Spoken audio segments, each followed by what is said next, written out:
Does the microphone want to work today? Oh, it does. That's wonderful. Thank you, Lord.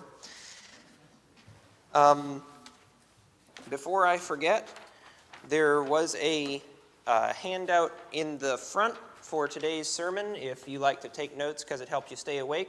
Steve is handing them out, and if you want one and don't have one, then please do raise your hand and he will get you one forthwith. Anybody ever play hide and seek as a kid? So it's a game that gets harder as you get older because there are fewer places you can hide the taller that you get. So for me, it's been a while, but I still remember the rules, where somebody closes their eyes and counts to 10 or 100, and you usually can't convince them to count any higher than that, and they'll then try to find you because you're somewhere out of sight. And the verse that we just read from Psalm 139, thank you, Brother Dave, is usually quoted in the context of pointing out that you can't play hide and seek with God, that you can't go somewhere where he won't be able to see you. And that is true and correct. But what I'm going to draw your attention to in today's sermon is that this statement by David that he can't go anywhere away from God, that he can't leave God's presence, is figuratively true in addition to being literally true. What do I mean by that? Well, I'm going to spend the next 25 minutes explaining what I mean by that, but here's it in a nutshell. Across the course of the next 20-something minutes, assuming that I talk fast enough, it'll be 20-something minutes, I would like to demonstrate to you using scripture and sound reasoning that every individual, every person, every human, pick your favorite word there, needs a relationship with God, needs God, has several needs that can only be met by God and cannot be met otherwise. That in addition to all of us needing a relationship with God, that every individual has a relationship with God of some description. And 3, that you get to choose what kind of relationship, you as an individual, each individual gets to choose what kind of relationship, you are going to have with God. And you get to choose that on an ongoing basis. This isn't I chose it 20 years ago and that was that. It's you choose it every day. So, in order to help illustrate that point, I'd like to quote from Paul's famous sermon on the Areopagus. I'll be starting in Acts 17, verse 22. And Acts is an extremely, extremely historically intricate book. There's so much data just from plain old world history that Acts is linked to, and I really commend that to your scholarship because it helps to bring the stories to life. If you, for instance, fire up your Encyclopedia Britannica and look up some of the Roman governors that are referenced and things like that, it makes for very interesting study. But as usual, Luke in Acts 17 includes all the context that we absolutely have to have in order to understand the story. And for sake of time, I'll just give you the highlights. Paul is in Athens, which is the city of philosophers, you might say, and he's invited up on this hill, this natural amphitheater, I believe it is, called the Areopagus, where there are a bunch of people there who they spend all day either hearing or teaching some new thing. And so Paul has come to Athens, he's got a new teaching, and so they invite him to come and share it with this group of people that's what they do all day. Interesting pastime. And that's the sort of city Athens is. Like Athens is the city that produced a lot of famous philosophers. It was the city that made democracy, or at least prototyped democracy as we know it. And Also a city that's a lot worth reading about, but I wanted to give you that context that it's a city of philosophers, because that's going to be it's relevant to the way that Paul speaks to them. As a matter of fact, it was a couple of different philosophical denominations, if you like, schools of thought, the Epicureans and the Stoics, that invited Paul to speak. So, in Acts 17, verse 22, Paul, standing in the midst of the Areopagus, said, "Men of Athens, I perceive that in every way you are very religious. For as I passed along and observed the objects of your worship, I found also an altar with this inscription, 'To the unknown God.' What therefore you worship as unknown, this I proclaim to you. The God who made the world and everything in it, being Lord of heaven and earth, does not live in temples made by man, nor is he served with human hands as though he needed anything, since he himself gives to all mankind life and breath and everything. And he made from one man every nation of mankind to live on all the face of the earth, having determined allotted periods and the boundaries for their dwelling place, that they should seek God and perhaps feel their way toward him and find him. Yet he is actually not far from each one of us. For in him we live and move and have our being, as even some of your own poets have said, for we are indeed his offspring. Being then God's offspring, we ought not to think that the divine being is like gold or silver or stone, an image formed by the art and imagination of man.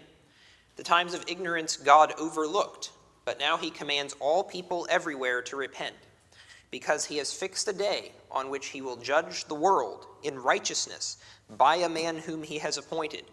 And of this he has given assurance to all by raising him from the dead."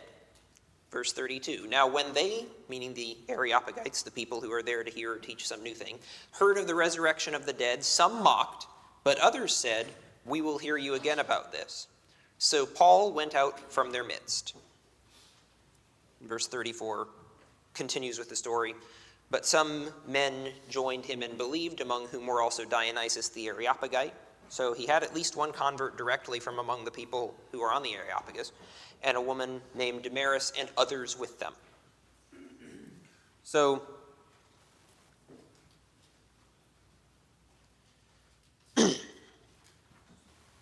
here's what's interesting about these Athenians that Paul is preaching to, is even though it's the city of philosophers and reason is everything, even they have the religious impulse. They know that there's something higher than them, or more accurately, they understand correctly that there has to be something higher than you, because human beings have needs that we cannot fulfill ourselves. These are like even deeper than even emotional needs, which are pretty deep. But like if you imagine something deeper than that, that might be a way of understanding what a spiritual need is. And the list that I'm about to give to you of spiritual needs that we all have is by no means exhaustive. It's not the entire list. That would take a very long time to list. These are just given for the sake of examples of things that we all need, that only a relationship with God can provide. And there are 4 of them that I'm going to give again just as examples. The first one in your outline is purpose. Every person needs a direction to point your sacrifices in, because this is one of the things that we modern people sometimes forget in our modern philosophic arrogance, is that everyone who ever lives makes sacrifices. You do not get a vote on that. If you live, you're going to make sacrifices. The only question is, what are you going to make sacrifices for? Excuse me. And the best possible thing that you could direct all your sacrifices toward would be the greatest possible being, your creator, the designer of all good things, right? God. Well, here's another way of thinking about it.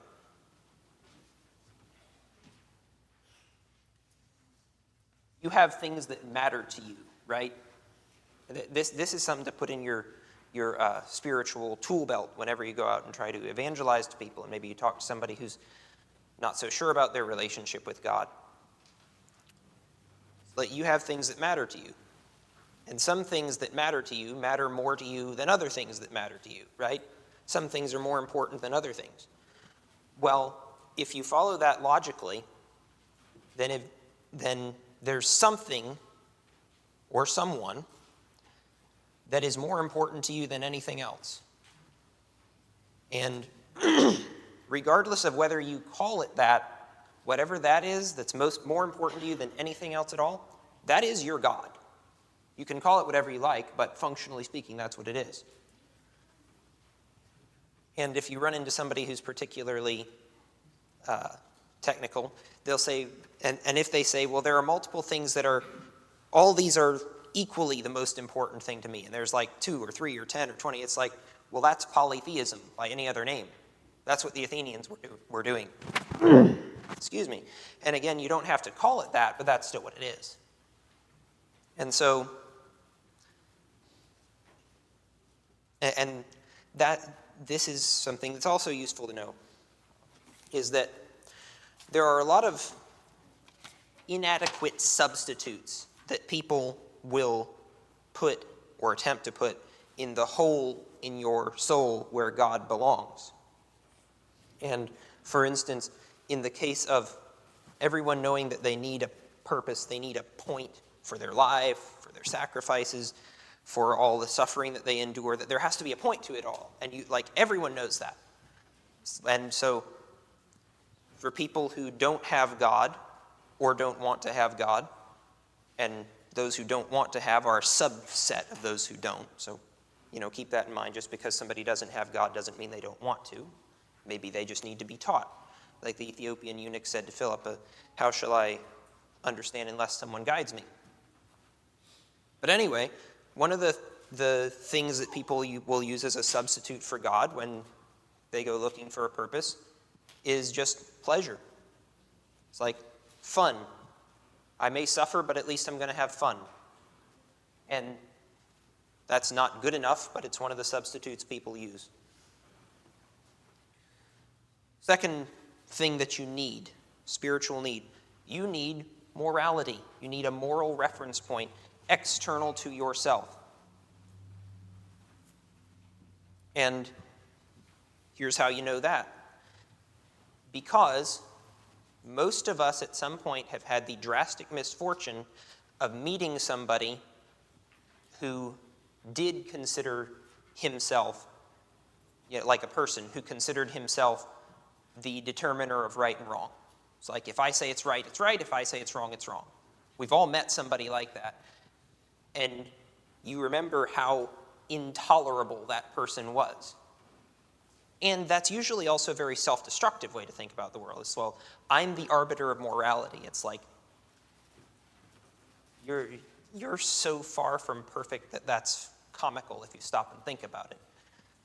But that's how you know that you need a moral guide higher than yourself to lean on all the time. And again, I'm talking about a need. It's like, you need this. This isn't, strictly speaking, something that you believe in or not. This is just an observation of how your heart works. And the imperfect substitute that people will often insert there is their ancestors. Well, this is how my dad did it, so this must be the right way to do it. Or this is how my granddad did it, so that's the right way to do it. It's like they were no more perfect than you, or at least in relative terms.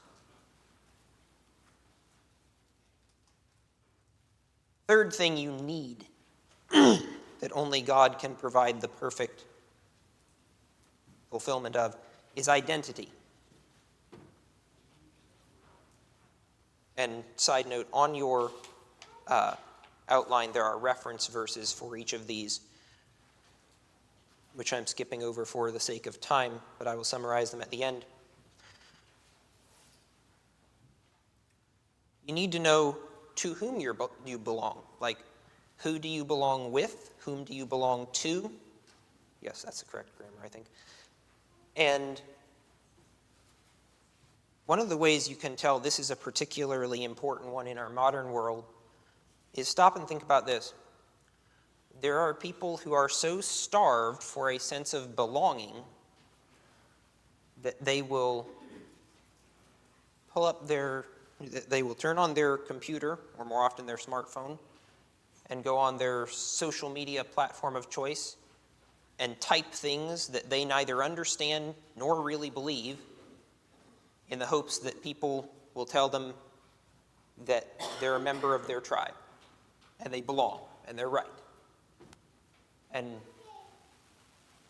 people will go to a digital device looking for identity. That's how far off track our society has gotten, and how starved people are for the fulfillment of this need. The need to know who you are and with whom you belong. And then finally, there's hope. And you'll notice that I smashed two descriptions together in that one in your outline. You need to know that you're forgiven your wrongs and will have rest in the afterwhile. The reason that I chain those two together is that they're linked. And they're linked together for a lot of reasons. I think the reason that I'll give right now will be that they are linked in 2 Corinthians 5, in which verse 10 is when Paul points out that we must all appear before the judgment seat of Christ to give an account of the things done in the body. And so we're all going to be judged in the afterlife. And then it is down in verse 17 and 18 that Paul points out that the way to be reconciled with God, in spite of our failures, in spite of our misdeeds, in spite of our imperfection, in spite of our sin, that the reconciliation is through Christ. It's like, that's not something that I can provide myself. That's something I need God for. In the case of identity, John 1, 12 and 13, where John points out that Jesus came to his own, but his own did not receive him. But to as many as did receive him, he gave the power to become children of God. It's like, that's a great deal, man. You can have a parent-child relationship with the creator of all good. In the case of morality, Titus 2, 11 through 14 reads, "The grace of God has appeared, bringing salvation for all people, training us to renounce ungodliness and worldly passions and to live self-controlled, upright, and godly lives in this present age, waiting for the blessed hope and appearing of the glory of our great God and Savior, Jesus Christ." So there's your moral framework. Boom. Like 2 sentences. Now, the rest of the New Testament is a more elaborate commentary on how to implement that, but there's your moral reference point higher than yourself. Better than that, it's even a perfect moral reference point, because it's the creator of morality himself, God. Just as he created the natural rules that govern physics, he created the natural rules that govern morality. And then for purpose, there's the famous verse from Ecclesiastes 12:13, that the whole duty of man, or man's all, some translations say, is to fear God and keep his commandments. It's like, that'll certainly keep you occupied. And so, for example needs, again, that's not nearly all of them, but they serve to illustrate the point. The point being that everyone, whether they are currently in a healthy relationship with God or not, everyone has needs that only God can meet. So, line of thought number 2. Every individual has a relationship with God of some description. And I chose that term rather deliberately, because there are 3 types of relationship that you can have with God. fundamentally. And it's interesting because in order to illustrate these types of relationships, we need to look no further than the people in our reading from Acts 17. So the three types of relationship with God you can have. First one that I'll mention is a hostile relationship. And interestingly, the example of a hostile relationship with God would actually be Saul, back when he was Saul of Tarsus, persecuting the Christians and doing everything that he could to stop the spread of Christ's name and Christ's followers. That's not usually what you'd think about when you think about a hostile relationship with God, right? But it's like, you can have a hostile relationship with God even when what you're doing in God's name. That's a really useful thing to know, and that's a really stark warning. And then, now that's not to exclude, by the way, the people who just openly hate God, because some people do. And here's something that's really useful to know. If you're angry at God or if you hate God, you still have a relationship. It's not in very good condition, but that's very much a relationship. And that is how even a lot of professed atheists in the modern day, they have a relationship with God. It's just a hostile one. And you want to stop and think about that if you have occasion to talk to one. Second type of relationship you can have with God is it can be neglectful. And my example for that would be the Athenians here. They are worshiping in some literal sense everything under the sun, but not the living, loving God in whom we all live and move and have our being.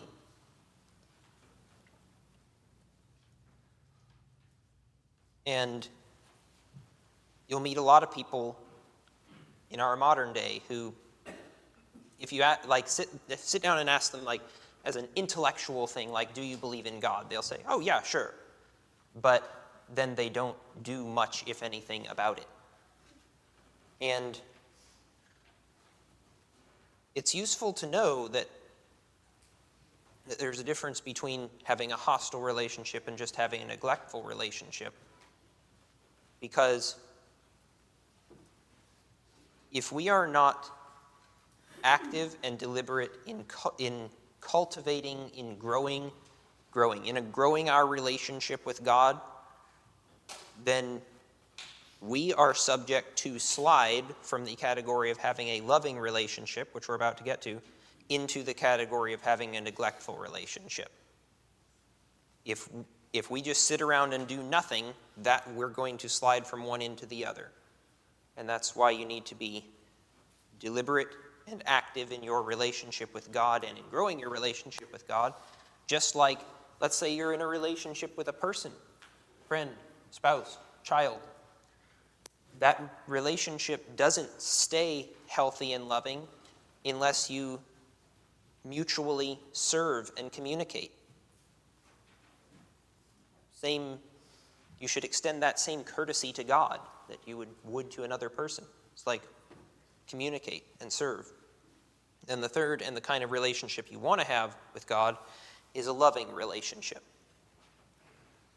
And for an example in this story, I would call your attention to the Apostle Paul, who, as we've been studying in our Sunday evening class, which I commend to all of you and would invite you to attend because it's excellent, Paul suffered more than most for the cause of Christ, and as far as we have recorded, never even complained. And he gave his life in every sense of the term to serve Christ. And he's really an example worth studying. Now, I'd like to mention, when I say that you can have a loving relationship with God, I'm not saying loving does not mean problem-free. And all you married people know this, by the way. It's like you can be in a loving relationship and there still be uncomfortable discussions that you have to have. There can even be some, what's the term? I hesitate to use the term conflict, but there can be trouble and problems that you have to handle together and that you have to handle lovingly. And if you don't, that's not good for the relationship. And I'd just like to call your attention to, we often point out that the Christians are the new Israel, right? Well, Israel means wrestles with God. We are the people who wrestle with God. It's like there's some wrangling involved and some work involved. And you want to keep that in mind. Like when you're in a loving relationship with God, that doesn't mean there will be no problems for you. That doesn't even mean there will be no rocky patches in the relationship. It just means that you will address those forthrightly and with the appropriate posture.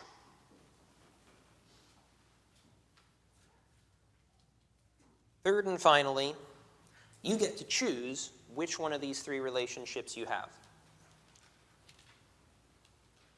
And I'd like to call your attention to one of the other more famous passages in the Bible, John 14. Excuse me.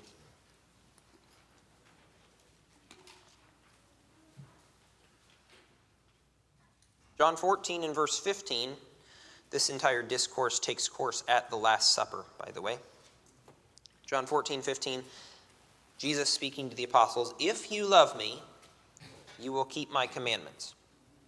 Okay, let's stop right there. The fact that he says, "if you love me," necessarily infers that it's possible for us to love God or to not love God. Necessarily implies that it's possible for us to love God or to not love God. So it's like, that's your choice. And when you try and teach people and when you try and educate people, that's their choice. And that can be a really hard thing to accept, especially when you're trying to evangelize somebody that you love, let's say. It's like the choice is up to them. And you can lay out in front of them why they need to make a good choice and what the good choice is and all that. Maybe you can do that really well, hopefully. But it's still up to them. And it's up to you. It's like, well, of these relationships, which one do you have currently? Which one do you want? And which one are you moving toward?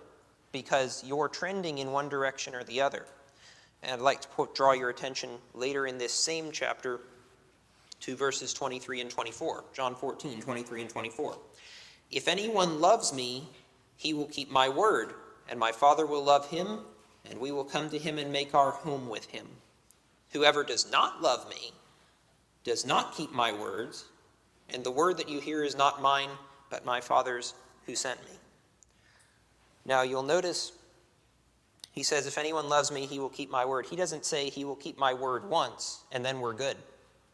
He says he will keep my word in the present tense. Our relationship with God is something that we determine in the present tense. It's not a one and done thing. Once again, I will refer you to the example of marriage, which is a metaphor that Paul uses to describe Christ's relationship with the church quite often. If you're in a marriage, like you did make the decision to get married, and now you're married, but that's not the last decision you make that determines whether you have a loving relationship, is it? That's more like the first, because now you're stuck with the person, and are you going to treat them well or not? And that's something. You don't just answer that once, do you? You answer that every day, right? Hopefully. And it's the same in our relationship with God. It's like, well, do you love God is not a question for 10 years ago when you were baptized. It was a question then, and then it was a question every day since, and it's the question now. And you answer that with how you act and how you react and how you speak and how you treat others who were created in his image.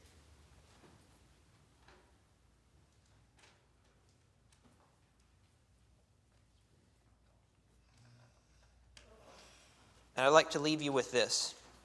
There's an often quoted quote from Joshua in his farewell address to the people in Joshua 24, where he tells the people, "Choose this day whom you will serve.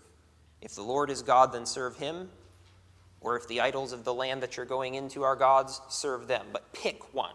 Don't just bounce back and forth between the two. And I'd like to encourage you to ask that question, not just today, like obviously today, but ask that question again on Monday morning or Monday evening or Monday afternoon or Tuesday afternoon or sometime in the middle of the week.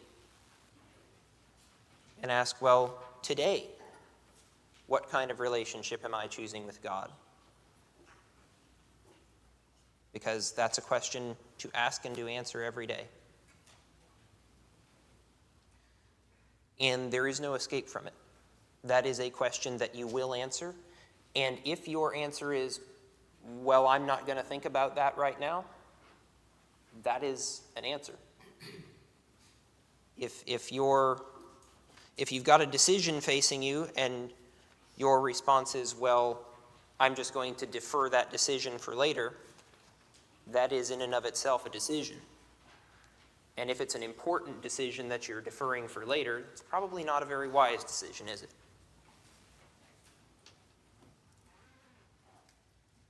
So, choose this day and every day whom you will serve. The living God, the loving God, or inadequate substitutes. Those are the choices available.